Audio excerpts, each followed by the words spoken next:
Chapitre 71. Jésus, dans la maison de Marie d'Alphée, fait la paix avec le cousin Simon.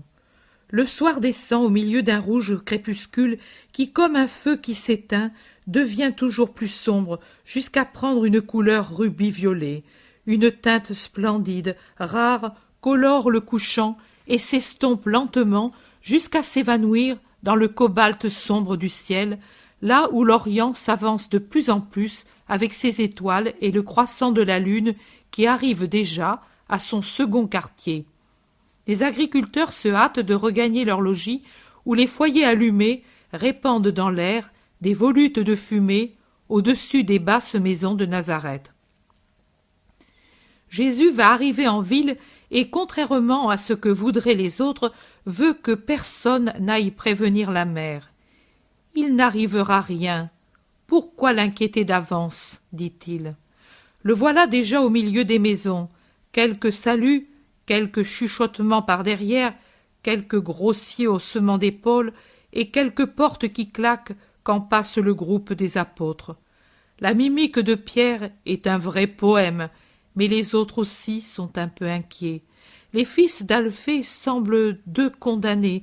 Ils avancent tête basse aux côtés de Jésus, mais en observant tout et de temps à autre, ils échangent des regards effrayés, pleins d'appréhension pour Jésus.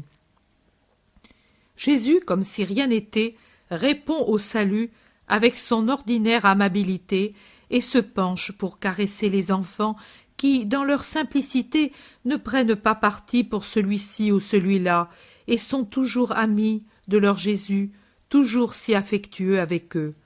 L'un d'eux, un bout de petit homme gros et gras qui peut bien avoir au maximum 4 ans, court à sa rencontre en lâchant la robe maternelle. Il lui tend ses petits bras en disant « Prends-moi !» Lorsque Jésus le prend pour le contenter, il le baise de sa bouche toute barbouillée par une figue qu'il suce, et puis il pousse son amour jusqu'à offrir à Jésus un morceau de figue en disant « Prends, c'est bon !» Jésus accepte son cadeau et rit de recevoir la béquée de cet homme en herbe. Isaac, chargé de brocs, arrive de la fontaine. Il voit Jésus, pose les brocs et s'écrie « Ô mon Seigneur !» en courant à sa rencontre. « Ta mère est retournée maintenant à la maison. Elle était chez sa belle-sœur. Mais as-tu reçu la lettre ?» demande-t-il. « C'est pour cela que je suis ici. Ne dis rien à la maman pour l'instant. Je vais d'abord à la maison d'Alphée. » Isaac, prudent, dit simplement « Je t'obéirai. » Il prend ses amphores et va à sa maison. « Maintenant, nous allons nous y rendre. Vous, mes amis, nous attendrez ici. Je resterai peu de temps. » Pierre dit « Non, bien sûr, nous n'entrerons pas dans la maison en deuil. Mais nous attendrons là, au dehors, n'est-ce pas ?» Pierre a raison. Nous resterons dans la rue, mais pas loin de toi. Jésus cède à la volonté générale, mais il sourit et dit « Ils ne me feront rien. Croyez-le, ils ne sont pas méchants, ils ne sont que humainement passionnés. Allons. » Les voilà sur le chemin de la maison, les voilà sur le seuil du jardin. Jésus, le premier. Derrière lui, Jude et Jacques. Voici Jésus sur le seuil de la cuisine. Là, près du foyer, se trouve Marie d'Alphée qui fait la cuisine et pleure. Dans un coin, Simon et Joseph avec d'autres hommes qui sont assis en cercle. Parmi les hommes, Alphée de Sarah. Ils sont là, muets comme autant de statues. Est-ce là une habitude? Je ne sais. Paix à cette maison, et paix à l'esprit qui l'a quittée. La veuve pousse un cri et instinctivement repousserait Jésus. Elle se met entre lui et les autres. Simon et Joseph se lèvent, sombres et interdits. Mais Jésus ne montre pas qu'il s'aperçoit de leur attitude hostile. Il va vers les deux hommes. Simon a déjà 50 ans et peut-être plus à en juger sur sa mine. Il leur tend les mains dans un geste d'affectueuse invitation. Les deux sont plus que jamais interdits, mais ils n'osent faire un acte de vilainie. Alphée de Sarah tremble et souffre visiblement. Les autres hommes ont une attitude fermée, attendant ce qui va se passer. Simon, toi chef de famille désormais, pourquoi ne m'accueilles-tu pas? Je viens pleurer avec toi. Combien j'aurais voulu être avec vous à l'heure du deuil. Ce n'est pas ma faute si j'étais éloigné. Tu es juste, Simon, et tu dois le dire. L'homme reste debout, toujours réservé. Et toi, Joseph, ô nom qui m'est si cher, pourquoi n'accueilles-tu pas mon baiser? Vous ne me permettez pas de pleurer avec vous? La mort est un lien qui resserre les vraies affections, et nous nous aimions. Pourquoi maintenant doit-il y avoir désunion? Joseph répond durement. C'est à cause de toi que notre père est mort torturé. Et Simon, tu aurais dû rester. Tu savais qu'il était mourant. Pourquoi n'es-tu pas resté? Il te voulait. Je n'aurais pu faire pour lui plus que je n'avais déjà fait, vous le savez bien. Simon plus juste dit, c'est vrai, je sais que tu es venu et qu'il t'a chassé, mais c'était un malade et un affligé. Je le sais, et je l'ai dit à ta mère et à tes frères. Je n'ai pas de rancune, car je comprends son cœur. Mais au-dessus de tout, il y a Dieu, et Dieu voulait cette souffrance pour tous. Pour moi, croyez-le, j'en ai souffert comme si on m'avait arraché un lambeau de chair vivante. Pour votre Père, qui dans cette peine a compris une grande vérité qui pendant toute sa vie lui était restée cachée. Pour vous, qui par cette souffrance avez la possibilité de faire un sacrifice plus salutaire que l'immolation d'un jeune taureau. Et pour Jacques et Jude, qui maintenant sont des hommes aussi formés que toi, ô mon Simon, car ils l'ont bien payé par tant de souffrances. Elle les a moulus comme la pierre meulière, elle les a rendus adultes, et ils sont arrivés à l'âge parfait aux yeux de Dieu. Joseph réplique durement. Quelle vérité a vu le Père? Une seule, que son sang, à sa dernière heure, lui a été hostile. Non, au-dessus du sang, il y a l'esprit. Il a compris la douleur d'Abraham, et pour cela, il a eu Abraham à son aide, répond Jésus. Que cela soit vrai, mais qui nous l'assure? Moi, Simon, et plus que moi, la mort de ton père, ne m'a-t-il pas cherché? Tu l'as dit. Je l'ai dit, c'est vrai, il voulait Jésus, et il disait, qu'au moins mon esprit ne meure pas, lui peut le faire. Je l'ai repoussé, et il ne viendra plus. Oh, la mort sans Jésus, quelle horreur! Pourquoi l'ai-je chassé?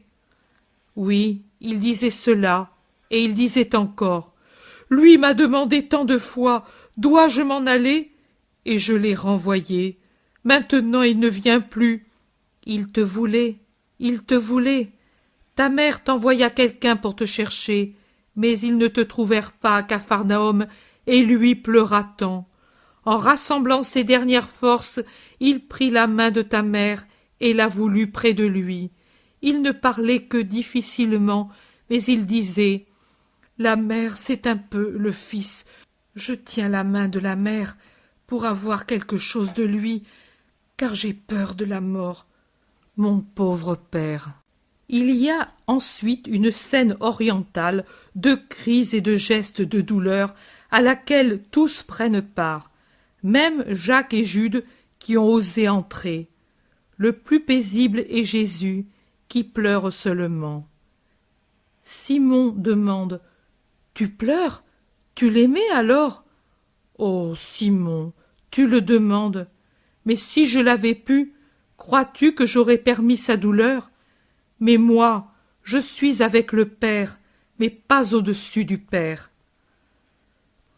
Joseph dit avec âpreté, « Tu guéris les mourants, mais lui, tu ne l'as pas guéri. » Il ne croyait pas en moi. C'est vrai, Joseph, observe son frère Simon. Il ne croyait pas et ne déposait pas sa rancune. Je ne peux rien là où se trouvent l'incrédulité et la haine. C'est pour cela que je vous dis, ne haïssez plus vos frères. Les voici, que votre rancœur n'alourdisse pas leur déchirement. Votre mère est plus déchirée par cette haine toujours vivante que par la mort qui d'elle-même prend fin. Chez votre père, elle s'est éteinte dans la paix, car le désir qu'il eut de moi lui obtint le pardon de Dieu. Je ne vous parle pas de moi, et je ne vous demande rien pour moi. Je suis dans le monde, mais je n'appartiens pas au monde. Celui qui vit en moi me dédommage de tout ce que le monde me refuse. Je souffre en mon humanité, mais j'élève mon esprit au-delà de la terre, et je jubile dans les réalités célestes. Mais eux, ne manquez pas à la loi de l'amour et du sang. Aimez-vous. Il n'y a pas eu en Jacques et Jude d'offense à l'égard du sang. Mais même s'il y en avait eu, pardonnez, regardez les choses d'un œil juste, et vous verrez que ce sont eux qui ont été les plus accablés pour n'avoir pas été compris dans les nécessités qu'imposait à leur âme l'appel de Dieu. Pourtant, en eux, il n'y a pas de rancune, mais seulement le désir d'être aimé. N'est-ce pas, cousin? Jude et Jacques, que leur mère tient serrés contre elle, acquiescent à travers leurs larmes. Simon, tu es l'aîné, donne l'exemple. Moi, pour moi, mais le monde, mais toi. Oh, le monde, il oublie et change d'avis à chaque aube qui se lève. Et moi, viens, donne-moi ton baiser de frère. Je t'aime, tu le sais. Laisse tomber ces écailles qui te rendent dur et ne t'appartiennent pas, mais que t'imposent des étrangers moins justes que toi. Pour toi, juge toujours avec la droiture de ton cœur. Simon, avec encore un peu de répugnance, ouvre les bras. Jésus le baise et puis l'amène à ses frères. Ils se baisent au milieu des pleurs et des lamentations. Maintenant, à toi, Joseph. Non, n'insiste pas. Moi, je me souviens de la douleur du Père. En vérité, tu l'éternises par cette rancœur. N'importe, je suis fidèle. Jésus n'insiste pas. Il se tourne vers Simon. La soirée avance, mais si tu voulais. Notre cœur brûle de vénérer sa dépouille. Où est Alphée? Où l'avez-vous mis? Derrière la maison, au bout de l'oliveraie contre le talus, un digne tombeau. Je t'en prie, conduis-moi. Marie, prends courage, ton époux jubile, car il voit ses fils sur ton sein. Restez. Moi, je vais avec Simon. Soyez en paix, soyez en paix. Joseph, à toi je dis ce que je disais à ton père. Je n'ai pas de rancœur, je t'aime. Quand tu me voudras, appelle-moi. Je viendrai pleurer avec toi. Adieu. Et Jésus sort avec Simon. Les apôtres regardent furtivement avec curiosité, mais ils voient les deux bien d'accord et sont contents. Venez, vous aussi, dit Jésus. Ce sont mes disciples, Simon. Eux aussi désirent honorer ton Père. Allons. Ils traversent l'oliveraie et tout se termine. Chapitre 72. La grâce agit toujours là où se trouve la volonté d'être juste. Jésus dit: vous placerez ici la 3e vision et la 4e que vous avez eue le 13 février 1944. Comme tu le vois, Simon, moins buté, s'est soumis, sinon complètement, au moins en partie, à la justice, avec une sainte promptitude. Et il n'est pas devenu tout de suite mon disciple, et encore moins apôtre, comme tu l'as nommé par ignorance, il y a maintenant 1 an, mais au moins spectateur neutre après cette rencontre pour la mort d'Alphée, protecteur aussi de sa mère et de la mienne au moment où un homme devait les protéger et les défendre contre les sarcasmes des gens.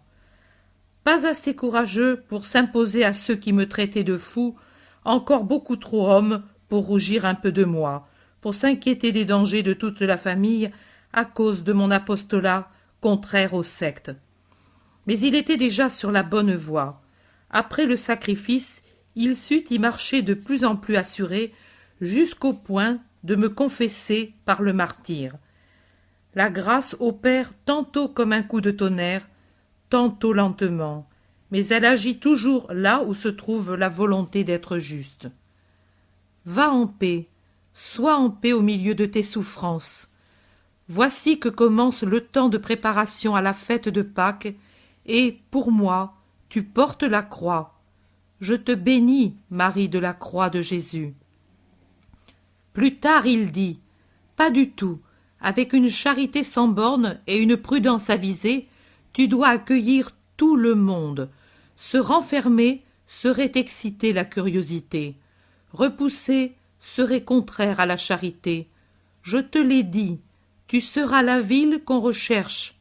Tous ne viennent-ils pas avec une intention honnête? Qu'est-ce que cela fait? Tu es prudente et cela suffit. Tu crains de perdre du temps? Et qui est le maître du temps? Moi. Et alors? Allons, allons sans peur, sans inquiétude, sans impatience. Tu vois combien de fois je devais changer mon programme? Et c'était moi. Paix, paix et charité avec tous. Et puis, en 3e lieu, c'était prudence, et cela suffit. Je vous dirai de vive voix l'origine de cette leçon. Chapitre 73. Jésus mal accueilli à Nazareth. Je vois une grande pièce carrée. J'en parle ainsi tout en comprenant que c'est la synagogue de Nazareth, comme me dit celui qui m'avertit intérieurement, car il n'y a que des murs nus, peints en jaune, et par côté une sorte de siège élevé. Il y a aussi un pupitre élevé, avec des rouleaux dessus. Pupitre, étagère, choisissez l'appellation. En somme, c'est une sorte de table inclinée, montée sur un pied, et sur laquelle sont rangés des rouleaux. Il y a des gens qui prient, pas comme nous, mais tous tournés vers un côté, sans joindre les mains, mais à peu près comme un prêtre à l'autel. Il y a des lampes disposées au-dessus du siège et du pupitre. Je ne vois pas le but de cette vision qui demeure ainsi un certain temps sans changer, mais Jésus me dit d'écrire, et je le fais. Je me trouve de nouveau dans la synagogue de Nazareth. Maintenant le rabbin lit. J'entends sa voix monotone et nasillarde, mais je ne comprends pas les paroles qu'il prononce dans une langue qui m'est inconnue. Dans la foule se trouve aussi Jésus, avec ses cousins apôtres et d'autres qui sont certainement eux aussi des parents, mais que je ne connais pas. Après la lecture, le rabbin tourne son regard sur la foule comme en une muette invitation. Jésus s'avance et demande de tenir la réunion aujourd'hui. J'entends, de sa belle voix, lire le passage d'Isaïe cité par l'Évangile. L'Esprit du Seigneur est sur moi, et j'entends le commentaire qu'il en fait en se donnant pour le porteur de la bonne nouvelle, de la loi d'amour qui remplace l'ancienne rigueur par la miséricorde, pour qu'obtiennent le salut tous ceux dont la faute d'Adam rend l'esprit malade et par contre-coup la chair, car le péché engendre le vice, et le vice la maladie même physique, et pour que tous ceux que retient prisonnier l'esprit du mal obtiennent leur libération. Je suis venu pour rompre ces chaînes et rouvrir le chemin du ciel, pour donner la lumière aux âmes aveuglées et l'ouïe aux âmes sourdes. Il est venu le temps de la grâce du Seigneur. Elle est parmi vous. c'est elle qui vous parle.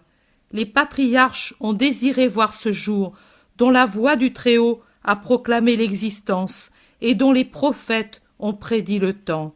Et déjà, portés à leur connaissance par une action surnaturelle, ils savent que l'aube de ce jour s'est levée, et que leur entrée au paradis est proche désormais. Ils en exultent dans leurs esprits, les saints, auxquels il ne manque que ma bénédiction pour être citoyens du ciel. Vous le voyez, venez à la lumière qui s'est levée, dépouillez-vous de vos passions, afin d'avoir l'agilité qu'il faut pour suivre le Christ. Ayez la bonne volonté de croire, de devenir meilleur, de vouloir le salut, et le salut vous sera donné.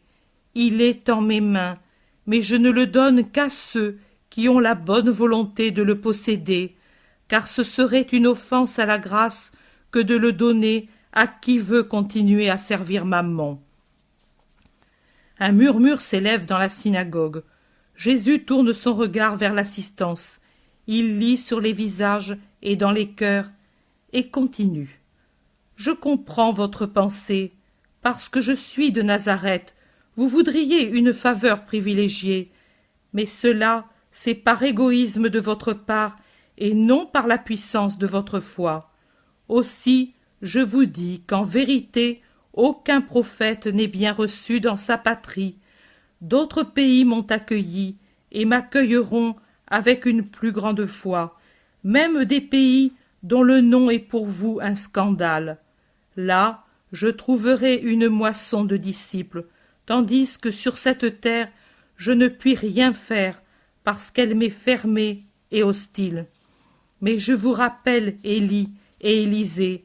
Le premier trouva la foi chez une femme phénicienne, et le second chez un Syrien. Et en faveur de celle-là et de celui-ci, ils purent opérer le miracle.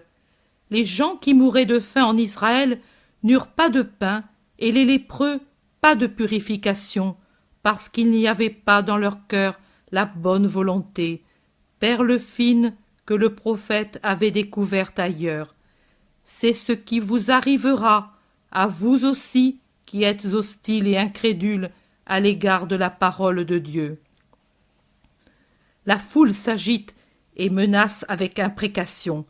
Elle tente de mettre la main sur Jésus, mais les apôtres cousins Jude, Jacques et Simon le défendent, et alors les Nazaréens en furie chassent Jésus hors de la ville.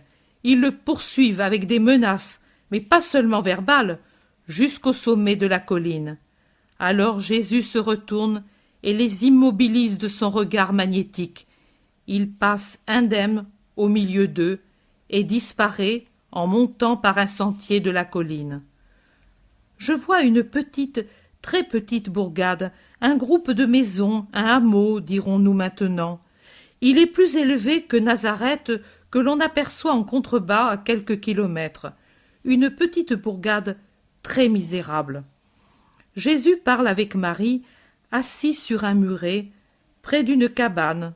Peut-être est-ce une maison amie, ou du moins hospitalière, suivant les lois de l'hospitalité orientale. Jésus s'y est réfugié, après avoir été chassé de Nazareth, pour attendre les apôtres qui sûrement étaient éparpillés dans le voisinage, alors que Jésus était près de la mer. Avec lui, il n'y a que les 3 apôtres cousins qui, en ce moment, sont rassemblés dans la cuisine et parlent avec une femme âgée que Thaddée appelle mère. Pour cette raison, je comprends qu'il s'agit de Marie de Cléophas. C'est une femme, oui, plutôt âgée, et je la reconnais pour celle qui était avec Marie, très sainte, aux noces de Cana. Certainement, elle et les fils se sont retirés là pour laisser à Jésus et à sa mère toute liberté à leur conversation. Marie est affligée. Elle a été informée de l'incident de la synagogue et elle en est meurtrie. Jésus la console. Marie supplie son fils de rester loin de Nazareth, où tous sont mal disposés à son égard, même les autres parents qui le regardent comme un fou qui cherche à susciter des brouilles et des disputes. Mais Jésus fait un geste en souriant. Il semble dire Ici ou autre part, cela se vaut, laisse tomber. Mais Marie insiste. Alors il répond. Maman, si le Fils de l'homme devait aller uniquement là où on l'aime, il devrait s'éloigner de cette terre et retourner au ciel. J'ai partout des ennemis, car on hait la vérité, et moi je suis la vérité.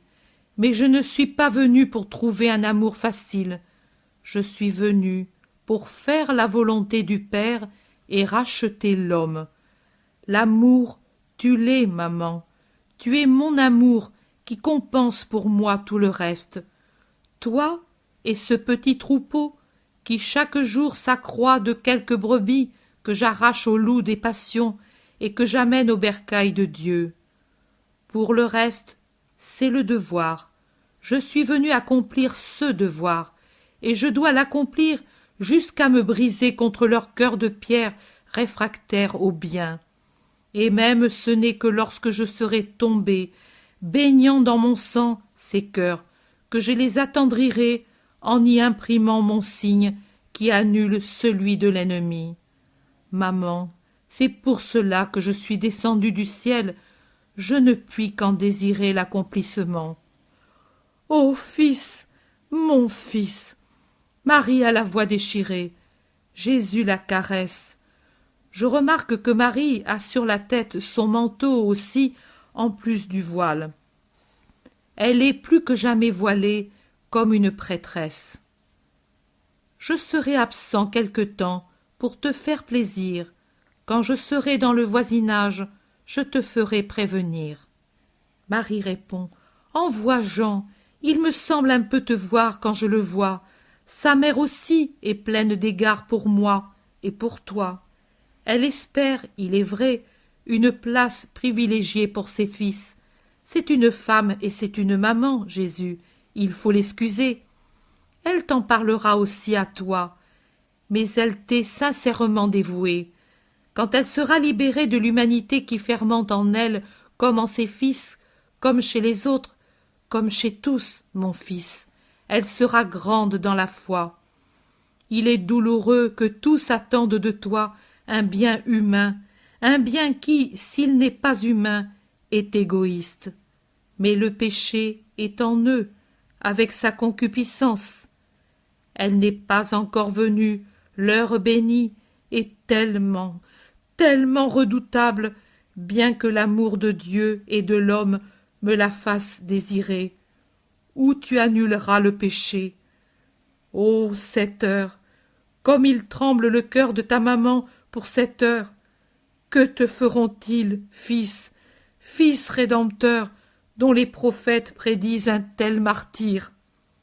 N'y pense pas, maman. Dieu t'aidera cette heure-là. Dieu nous aidera, moi et toi. Et après ce sera la paix.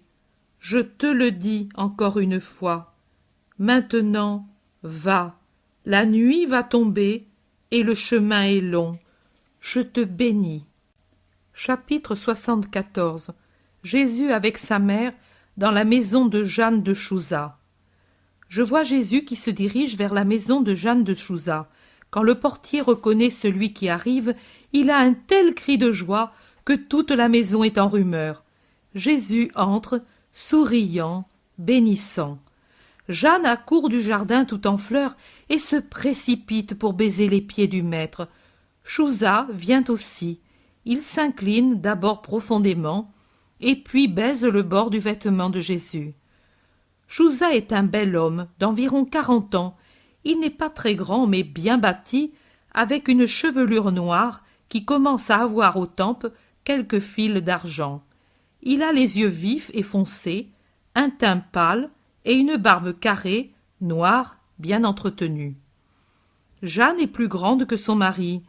De sa précédente maladie, elle ne garde qu'une sveltesse caractérisée, moins squelettique pourtant qu'alors.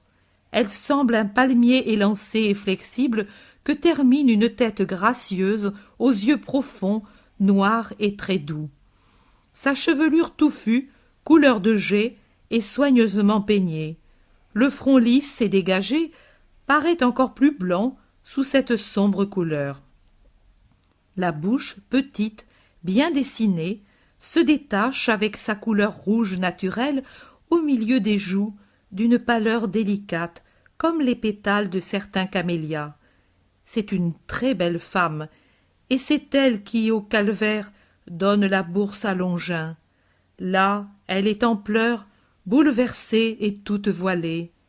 Ici, elle sourit et a la tête découverte, mais c'est bien elle. Chouza demande « À quoi dois-je la joie de t'avoir pour hôte ?»« À mon besoin d'une halte pour attendre ma mère. Je viens de Nazareth, et je dois faire venir avec moi ma mère pour quelque temps. J'irai à Capharnaüm avec elle. » Jeanne dit « Pourquoi pas chez moi?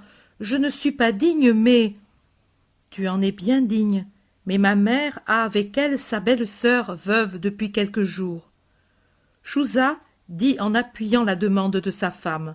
« La maison est grande pour accueillir plus d'une personne. Tu m'as donné tant de joie qu'elle t'est ouverte entièrement. Commande, Seigneur, toi qui as éloigné la mort de cette demeure et lui as rendu ma rose fleurie et épanouie. » Il doit beaucoup l'aimer, je m'en rends compte à son regard. Je ne commande pas, mais j'accepte. Elle est très fatiguée et a beaucoup souffert ces derniers temps. Elle craint pour moi, et je veux lui montrer qu'il y a quelqu'un qui m'aime.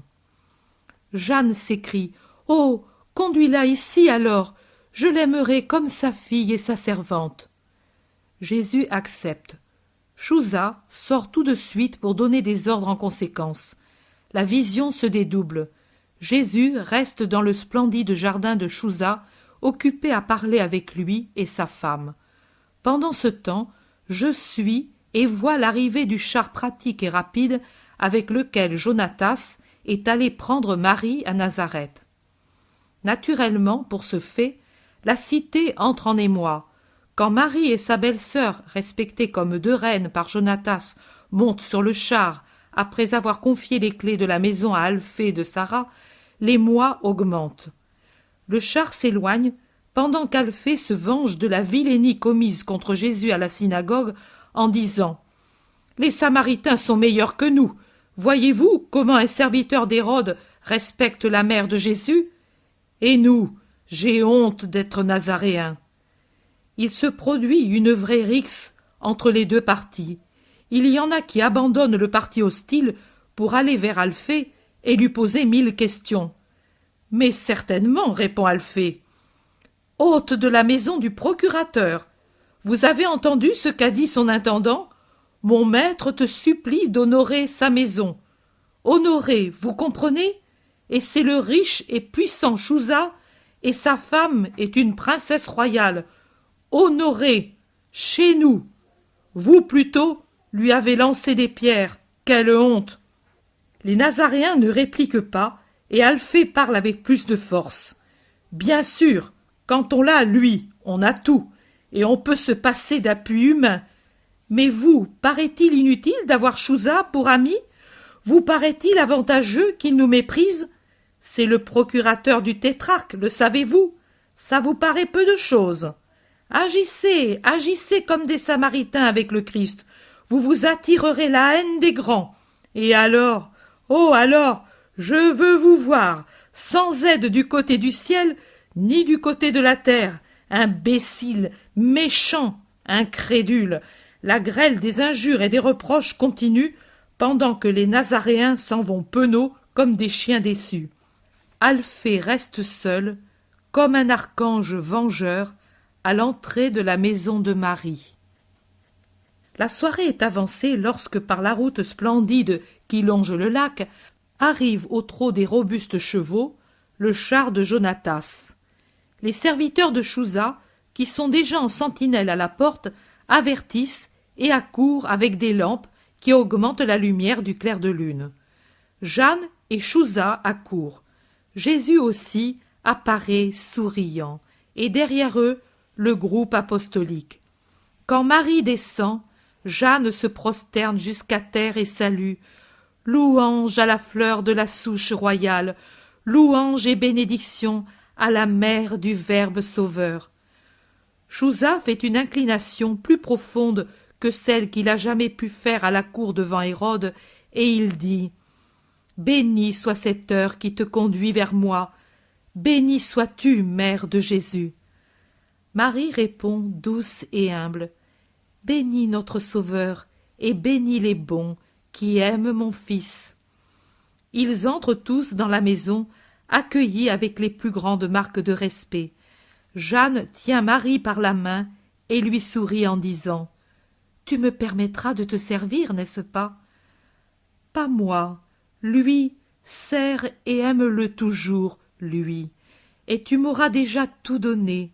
Le monde ne l'aime pas, c'est ma souffrance. » Je sais. Pourquoi cette indifférence d'une partie du monde pendant que d'autres donneraient pour lui leur vie? Parce qu'il est le signe de contradiction pour beaucoup, parce que lui est le feu qui purifie le métal. L'or se purifie, les scories tombent au fond et on les jette. Cela me fut dit alors qu'il était encore tout petit. Et jour après jour, la prophétie se réalise. Ne pleure pas, Marie, nous l'aimerons et le défendrons, dit Jeanne pour la réconforter. Mais Marie continue à verser des larmes silencieuses que Jeanne est seule à voir dans le coin demi-obscur où elles sont assises. Tout prend fin. Chapitre 75. Jésus à la vendange dans la maison d'Anne, miracle de l'enfant paralytique. Toutes les campagnes de Galilée sont occupées au gai travail de la vendange. Les hommes, grimpés sur de hautes échelles, font la cueillette sur les tonnelles et les pieds de vigne. Les femmes, le panier sur la tête, apportent les grappes rouges et dorées aux fouleurs qui les attendent. Chants, rires, plaisanteries circulent de coteau à coteau, de jardin à jardin.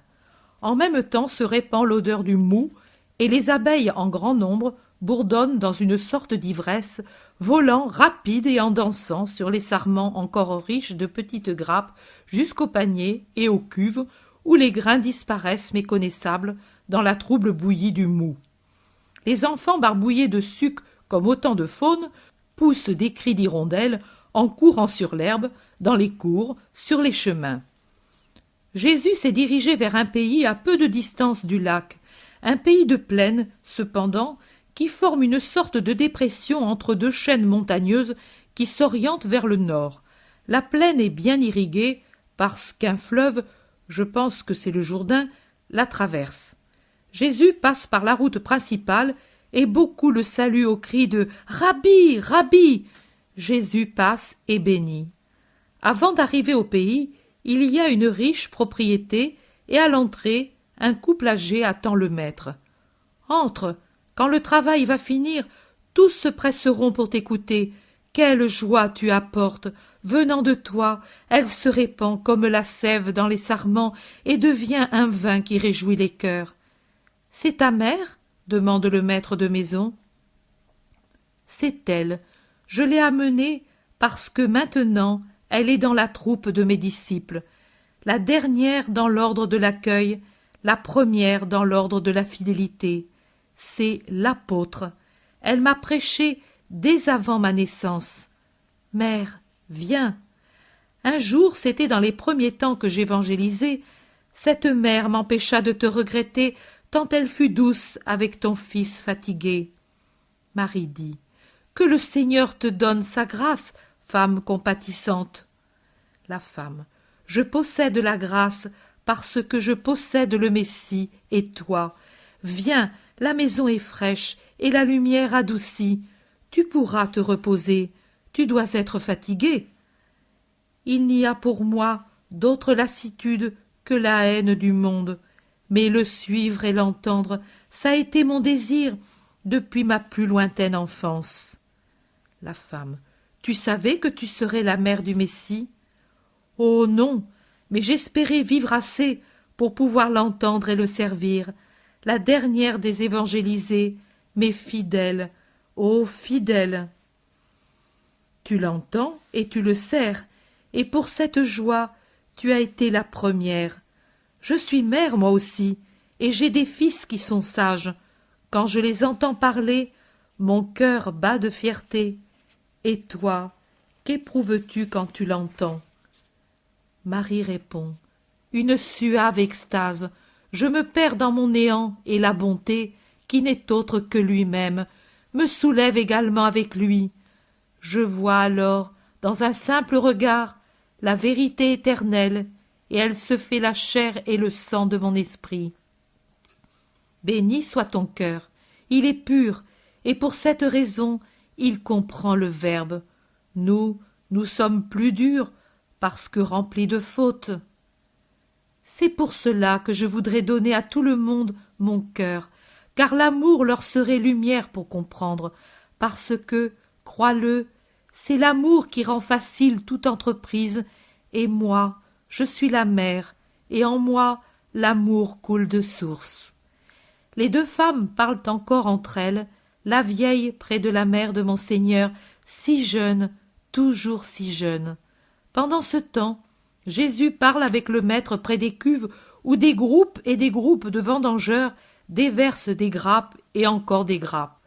Les apôtres, assis à l'ombre d'une tonnelle de jasmin, mangent de bon appétit des raisins et du pain. La journée arrive au crépuscule et le travail cesse lentement. Les paysans sont maintenant tous dans la grande cour rustique où se répand l'odeur des raisins écrasés. D'autres paysans viennent aussi des maisons voisines. Jésus monte sur un escalier qui conduit à une aile arcade sous laquelle sont abrités des sacs de produits et des instruments agricoles. Comme il sourit, Jésus, en montant ces quelques marches. J'aperçois son sourire à travers ses cheveux soyeux que fait onduler la brise du soir. Et je voudrais savoir le pourquoi de ce sourire si lumineux. La joie de ce sourire, comme le vin dont parlait le maître de la maison, entre dans mon cœur, très triste aujourd'hui, et le soulage. Ce n'est pas la première chose qui me soulage aujourd'hui.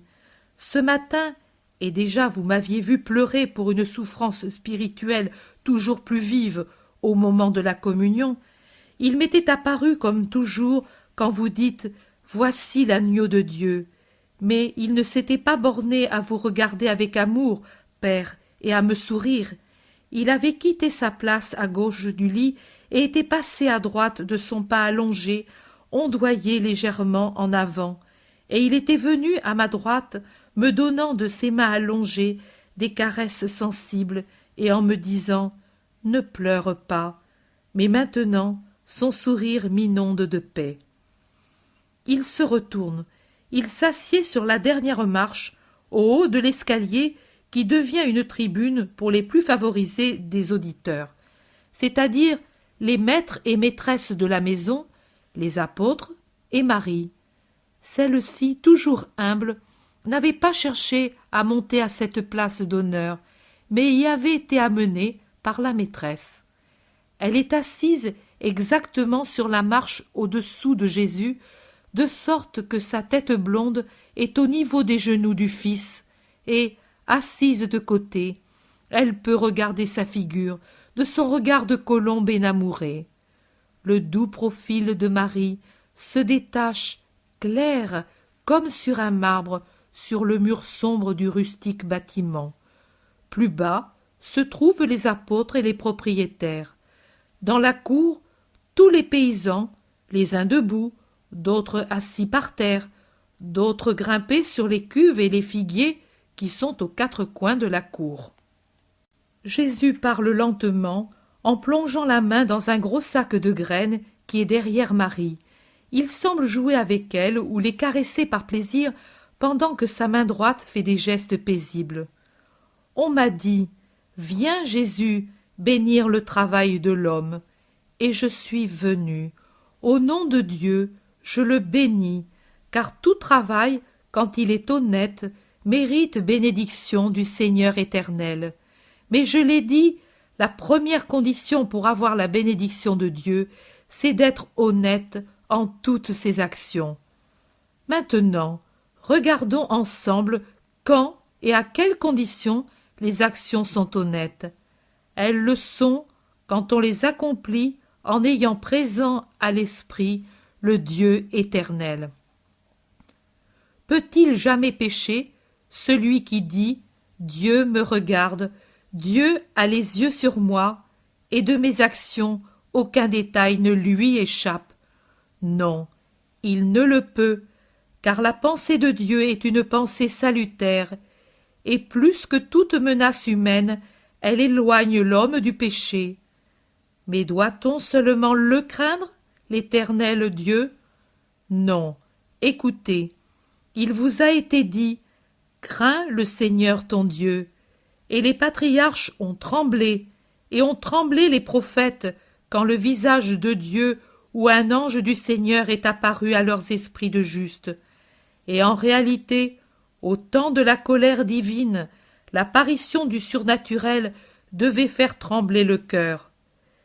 Qui, même s'il est pur comme un petit enfant, ne tremble pas devant le puissant, devant l'éclat éternel duquel se tiennent en adoration les anges empressés à redire l'Alléluia paradisiaque? L'insoutenable éclat d'un ange, Dieu le tempère par un voile de pitié, pour permettre à l'œil humain de le contempler sans que soient brûlés sa pupille et son esprit. Que sera-ce donc que de voir Dieu? Mais cela est tant que dure la colère. Quand à sa place arrive la paix, et le Dieu d'Israël dit « Je l'ai juré et je tiendrai parole », voici celui que j'envoie, et c'est moi tout en n'étant pas moi, mais ma parole qui se fait chair pour être rédemption. Alors, à la crainte doit succéder l'amour, et c'est seulement l'amour qu'il faut donner au Dieu éternel, joyeusement, car l'âge de la paix est venu pour la terre et entre Dieu et l'homme. Quand les premiers vents du printemps répandent le pollen des fleurs de la vigne, l'agriculteur doit encore craindre, car tant d'embûches peuvent être tendues aux fruits par les intempéries et les insectes. Mais quand arrive l'heure joyeuse de la vendange, voici qu'alors cesse toute crainte, et le cœur jubile dans la certitude de la récolte. Annoncé à l'avance par les prophètes, le rejeton de la souche de Jessé est venu. Maintenant, il est parmi vous, grappe merveilleuse qui vous apporte le suc de l'éternelle sagesse, et qui ne demande qu'à être cueillie et pressée pour être le vin pour les hommes, vin de joie sans fin pour ceux qui se nourriront de lui. Cependant, malheur à ceux qui, ayant eu ce vin à leur portée, l'auront repoussé, et 3 fois malheur à ceux qui, après s'en être nourris, l'auront rejeté ou mélangé en eux au mets de Mammon. Et voilà que je reviens à ma première idée. La première puissance pour avoir la bénédiction de Dieu, tant sur les œuvres spirituelles que sur les humaines, c'est la droiture de l'intention. Il est honnête celui qui dit « Je suis la loi », non pour être loué par les hommes, mais par fidélité à Dieu. Il est honnête celui qui dit « Je suis le Christ », non pour les miracles qu'il fait, mais pour les conseils de vie éternelle qu'il me donne. Il est honnête encore celui qui dit « Je travaille non par recherche avide du lucre, mais parce que le travail a été établi par Dieu comme moyen de sanctification, car il a le pouvoir de former, de mortifier, de préserver, d'élever. Je travaille pour pouvoir aider mon prochain. Je travaille pour faire resplendir les prodiges de Dieu qui, d'un grain minuscule, fait une touffe d'épis, d'une semence de raisin, une grande vigne, d'un noyau, un arbre, et de moi, homme, pauvre rien, tiré du néant par son vouloir, fait son aide dans l'œuvre infatigable de perpétuer les blés, les vignes et les fruits, ainsi que peupler la terre des hommes. Il y a des personnes qui travaillent comme des bêtes de somme, mais sans autre religion que celle-ci, augmenter leur richesse. Meurt-il à leur côté le compagnon plus dépourvu de privations et d'épuisement? Les fils de ce misérable meurent-ils de faim? Qu'importe à celui qui ne pense qu'à accumuler des richesses? Il y en a d'autres qui, encore plus durs, ne travaillent pas, mais font travailler et entassent les richesses en exploitant la sueur des autres. D'autres encore qui dilapident ce que par cupidité ils tirent des fatigues d'autrui. En vérité, pour ceux-ci, ce n'est pas un travail honnête. Et ne dites pas « Et pourtant Dieu les protège ». Non, il ne les protège pas. C'est pour eux, aujourd'hui, une heure de triomphe, mais ils seront bientôt frappés par la sévérité de Dieu. Et en ce temps, ou dans l'éternité, il leur rappellera le précepte. Je suis le Seigneur ton Dieu. Aime-moi par-dessus toute chose, et aime le prochain comme toi-même. Oh, alors, si ces paroles résonnent dans l'éternité, elles seront plus redoutables que les foudres du Sinaï. Nombreuses, trop nombreuses sont les paroles que l'on vous dit. Moi, je ne vous dis que celles-ci. Aimez Dieu, aimez le prochain. Elles sont comme le travail qui féconde le cep quand on le pratique au pied de la vigne, au printemps. L'amour de Dieu et du prochain, c'est comme la herse qui nettoie le sol des herbes nuisibles de l'égoïsme et des mauvaises passions. C'est comme la pioche qui creuse un cercle autour du pied de vigne pour l'isoler des herbes parasites et le nourrir avec les eaux fraîches de l'arrosage. C'est comme la serpette qui supprime les pousses superflues pour condenser la sève et la diriger là où doit se former le fruit. C'est le lacet qui serre la plante contre le tuteur solide qui la soutient. Et enfin, c'est le soleil qui fait mûrir les fruits de la bonne volonté et en fait des fruits de vie éternelle. Maintenant, vous êtes joyeux, parce que l'année a été bonne, les moissons riches et la vendange abondante. Mais en vérité, je vous dis que cette joie que vous éprouvez est moins qu'un grain de sable en comparaison de la joie sans mesure que vous aurez quand le Père éternel vous dira « Venez, mes sarments féconds, greffés sur la vraie vigne. Vous vous êtes prêtés à toutes les opérations, même quand elles étaient pénibles, pour donner beaucoup de fruits. Et maintenant, venez à moi, riches des doux sucs de l'amour envers moi et le prochain. Épanouissez-vous dans mes jardins pour l'éternité entière. Tournez-vous vers cette joie éternelle. Attachez-vous fidèlement à la poursuite de ce bien. Avec reconnaissance, bénissez l'Éternel qui vous aide à l'atteindre. Bénissez-le pour la grâce de sa parole.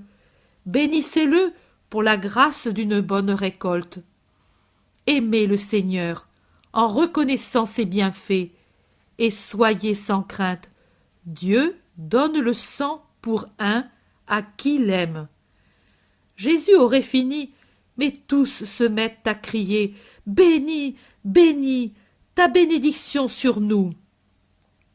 Jésus se lève, ouvre les bras et dit d'une voix de tonnerre « Que le Seigneur vous bénisse et vous garde, qu'il vous montre sa face et ait pitié de vous, que le Seigneur abaisse sur vous son visage et vous donne sa paix, que le nom du Seigneur soit dans vos cœurs, sur vos maisons et sur vos champs. » La foule, la petite foule qui s'était rassemblée, pousse un cri de joie et acclame le Messie. Mais après, elle se tait et s'ouvre pour laisser passer une mère qui a sur les bras un garçon d'environ 10 ans, paralytique. Au bas de l'escalier, elle le présente comme pour l'offrir à Jésus. Le maître de maison explique « C'est une de mes servantes. Son garçon est tombé l'an dernier du haut de la terrasse et s'est abîmé les reins. Toute sa vie, il lui faudra rester couché sur le dos. » La maîtresse ajoute « Elle a espéré en toi tous ces derniers mois. » dis-lui qu'elle vienne à moi. Mais la pauvre femme est tellement émue qu'il semble que c'est elle qui est paralysée. Elle tremble de tous ses membres et s'empêtre dans son long vêtement en montant les hautes marches avec son fils sur les bras. Marie s'est levée, compatissante, et descend à sa rencontre. « Viens, ne crains pas, mon fils t'aime. Donne-moi ta créature, tu monteras plus facilement.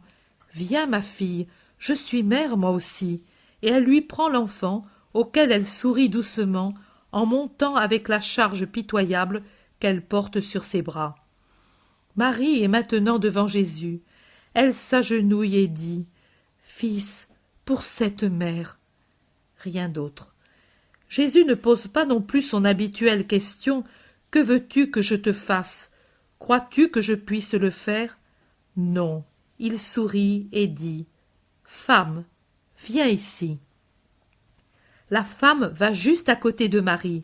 Jésus lui met une main sur la tête et dit simplement « Sois contente », et il n'a pas achevé la parole que l'enfant qui reposait lourdement sur les bras de Marie, avec les jambes inertes, s'assied brusquement et avec un cri joyeux « Maman !» court se réfugier sur le sein maternel. Les hosanna semblent vouloir pénétrer dans le ciel que rougit le crépuscule.